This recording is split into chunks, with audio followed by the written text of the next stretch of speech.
Baiklah, di sini saya akan membawakan renungan singkat. Sebelum kita mendengarkan renungan singkat, ada baiknya kita membuat tanda kebenaran Yesus Kristus dalam Bapa dan Putra dan Roh Kudus. Amin. Renungan singkat pada hari ini tertulis di Mazmur 23 ayat 1 sampai 6. Tuhan gembalaku yang baik. Tuhan adalah gembalaku, takkan kekurangan aku. Ia membaringkan aku di padang yang berumput hijau. Ia membimbing aku ke air yang tenang. Ia menyegarkan jiwaku. Ia menuntun aku di jalan yang benar oleh karena namanya.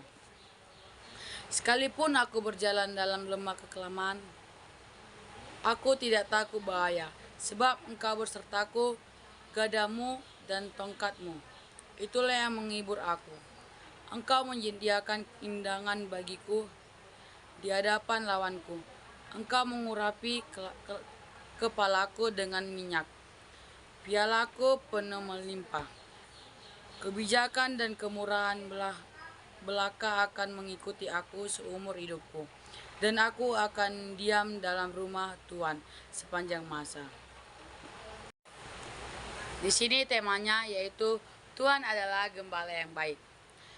Ditulis oleh Daud, seorang raja, bermazmur, pemusik, dan penyanyi hebat di Alkitab. Di sini ditulis pengumpamannya yaitu Tuhan seperti gembala dan kita seperti domba. Kalau kita seperti domba, kita itu punya gembala. Tuhan adalah gembalanya. Yaitu Tuhan adalah gembala yang baik. Seorang gembala dia akan melindungi dombanya. Seorang gembala dia akan berusaha dombanya ini tidak ada yang sakit.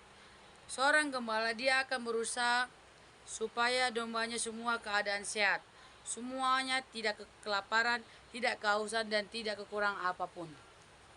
Seorang gembala yang baik, dia akan menuntun domba-dombanya ke padang hijau supaya bisa makan, dan gembala yang baik dia akan menuntun dombanya ke air yang tenang supaya bisa minum. Gembala yang baik akan melindungi domba-dombanya, jangan sampai binatang buas yang ingin memakan, menerkam, atau mencurinya.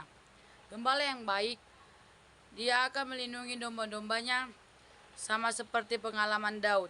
Dia berhadapan dengan beruang, serigala, singa, binatang buas lainnya, karena melindungi domba-dombanya tersebut. Kita seperti domba-domba yang baik, bisa diatur.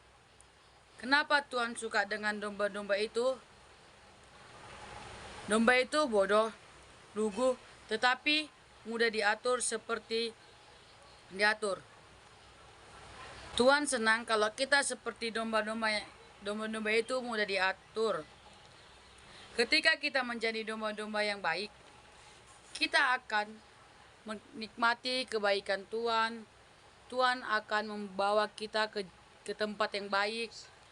Kalau kita nurut, kita akan menikmati berkat-berkat Tuhan. Nah, marilah kita semua menjadi seperti domba-domba yang baik.